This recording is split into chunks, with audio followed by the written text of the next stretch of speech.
Nader, j'ai 23 ans.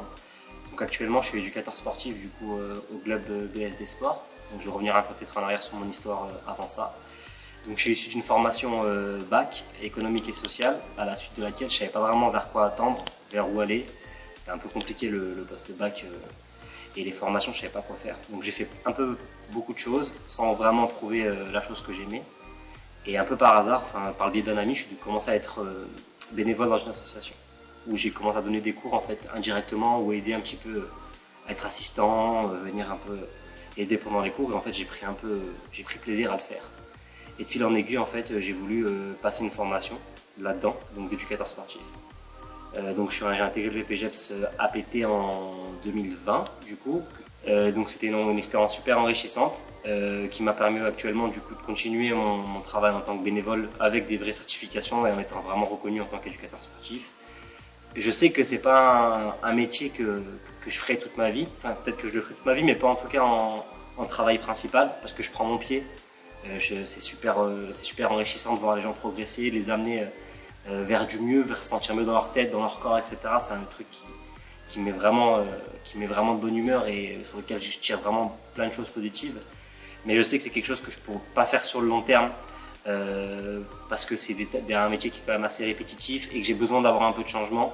La structure dans laquelle j'évolue, c'est BSD Sport, du coup, qui a été créée en 2013. Donc c'est une structure sportive en fait multisport. On est sur la ville de Pont-Clé, sur des complexes sportifs, donc sur le gymnase notamment, sur le dojo, également sur la salle de musculation. Donc on a de la chance d'avoir aussi des extérieurs aux abords de cette structure. Du coup, on travaille également quand il fait beau. On aime bien un peu travailler avec tout ce qui nous entoure, que ce soit jamais pareil et pour que le sport ne soit pas vu comme un fardeau, mais vraiment comme quelque chose qui évolue chaque jour et qui peut être plaisant de plein de manières différentes. Ça m'a permis aussi le BPGEPS de trouver mon identité à moi. Moi, je suis vraiment axé sur la préparation physique et cardiovasculaire, musculaire, par le biais du jeu. Donc j'essaye vraiment que chacune de mes séances soit une nouvelle séance, que quand une personne vient faire un cours avec moi, elle ne sache jamais ce qui l'attend. Et en parallèle de ça, je vais reprendre mes études du coup, pour être un peu plus dans de la gestion, dans la direction. Donc pourquoi pas dans l'équipement sportif demain, être adjoint de direction, donc pouvoir un peu gérer tous les pôles, un peu plus de gestion, marketing, etc., communication, et garder un peu ce corps de relation aux gens.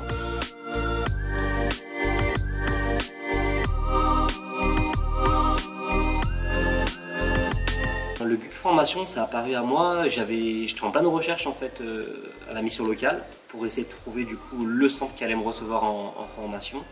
Déjà le BUC formation c'était un des moins chers, donc ça a été une des choses qui a permis de poser un devis que ce soit reçu, mais au-delà de ça, moi ce que j'ai vraiment apprécié, parce que j'ai quand même échangé avec pas mal de centres de formation, et il y a vraiment eu ce côté humain et relationnel que j'ai vraiment apprécié. Le sport c'était pas forcément quelque chose qui était fait pour moi à la base, parce que je suis un ancien obèse. Du coup, c'est un combat actuel, ça a toujours été un combat de ma vie. On m'aurait dit il y a 5 ans que tu allais être éducateur sportif, j'aurais rionné de la personne parce que je l'aurais jamais fait. Et finalement, je termine éducateur sportif. Et le BUC formation, c'est parce que il y a vraiment ce côté où on comprend la personne, on essaye pas de la mettre dans un moule d'éducateur, qu'elle soit elle-même son propre éducateur, qu'elle reste sa personnalité et ce qu'elle a envie de mettre en place envers les gens. C'est vraiment ça qui m'a plu.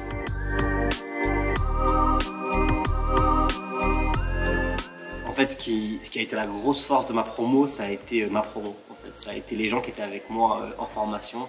Alors, on a créé une relation amicale très très forte avec certains. On avait un groupe assez soudé. Bon, il y a toujours des différences parce qu'on a des personnalités et surtout dans cette formation des âges des fois un peu opposés. Il y a des personnes très jeunes, un peu plus âgées. Et je pense que le stage au lac, ça restera quelque chose qui va rester gravé dans la mémoire assez longtemps. On a beaucoup ri, mais il n'y a pas un souvenir, c'est vraiment plein de petits souvenirs où on a rigolé. Je me rappelle que des fous rires. Enfin, de cette année-là, je me rappelle que de fous rires, il n'y a pas de choses négatives.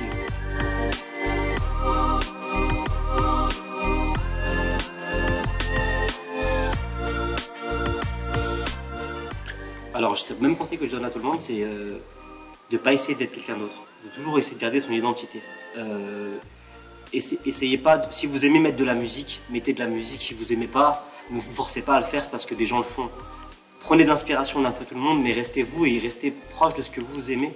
Et ce sera la meilleure façon de faire des cours pour les gens, en fait, parce qu'ils reconnaissent l'authenticité et ils savent reconnaître si vous faites quelque chose de différent. Donc faites-vous confiance, testez des choses Il y a pas, moi j'ai testé plein de choses, des jeux qui n'ont pas marché, des trucs qui ont fonctionné. C'est que comme ça qu'on sait si ça marche ou pas. Faut pas hésiter à se mettre en danger. On en ressortira que grandi. Mais si c'est vraiment un conseil, c'est garder votre personnalité et intégrer-la dans votre façon d'enseigner. Ce sera la meilleure façon de faire.